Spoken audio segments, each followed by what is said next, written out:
J'ai choisi la Casa 93 parce que, bon, déjà, je suis très engagée écologiquement parlant. Enfin, ça, c'est un truc qui me tient à cœur. J'ai toujours été autodidacte dans ma manière de créer. J'ai un peu appris toute seule, etc. Et du coup, je voulais pouvoir créer en collectif. Je la trouvais très libre. Enfin, au niveau de notre création et de ce qu'on pouvait faire, j'étais dans un bac pro mode avant où c'était très restreint et il n'y avait pas d'ouverture à la créativité comparé à la Casa où on est assez libre niveau créatif et justement c'est ce qu'on nous demande donc c'est surtout pour ça que j'ai choisi la Casa.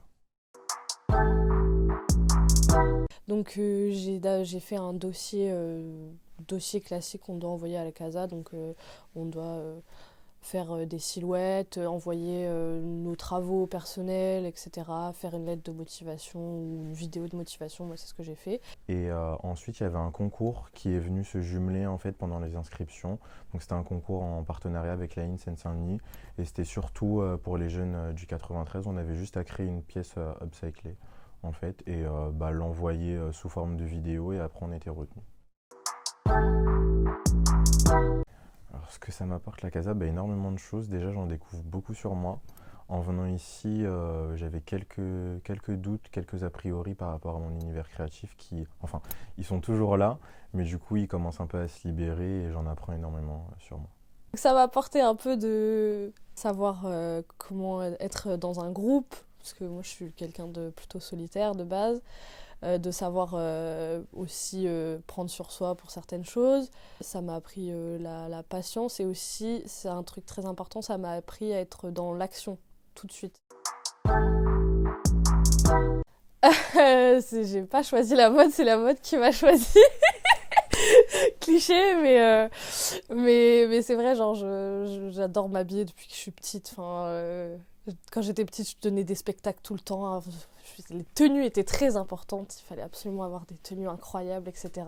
Et puis j'ai grandi, dans ma famille, il y a quand même une histoire en rapport avec l'art et la couture, etc. Enfin, mon arrière-grand-père il avait une maison de haute couture.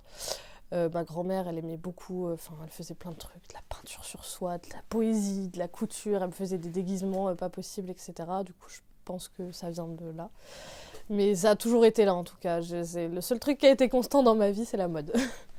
Alors comment je suis tombée dans la mode depuis tout petit, j'ai jamais vraiment eu d'exemple à proprement parler dans ma famille.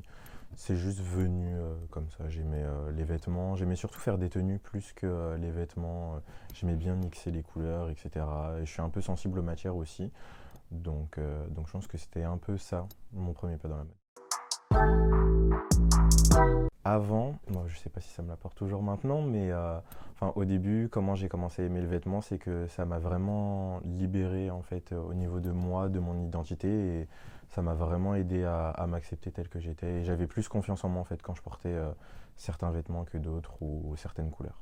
J'aime bien la mode parce que on peut un peu choisir d'être qui on veut. C'est-à-dire que aujourd'hui, je suis un peu corporate, j'ai mon petit gilet de papy, j'ai ma petite cravate, je suis bien, mais demain, si je veux être une femme fatale en haut talons, en fait, on peut choisir un peu d'être qui on veut. Et aussi, je trouve ça très intéressant d'un point de vue sociétal, etc., parce que ça représente des choses. La manière dont on s'habille, même si c'est inconscient, ça veut dire quelque chose de la société dans laquelle on vit, de comment on a grandi, de comment on se perçoit nous, comment on perçoit les autres et comment on veut se donner au monde en fait. Même les personnes qui disent moi j'aime pas la mode et j'aime pas m'habiller, ils choisissent quand ils vont dans un magasin, ils choisissent quand même ce qu'ils prennent. Donc ils choisissent de toute manière de s'habiller d'une telle ou telle manière et ils choisissent ce qu'ils veulent représenter, inconsciemment ou pas. Et ça, je trouve ça très intéressant.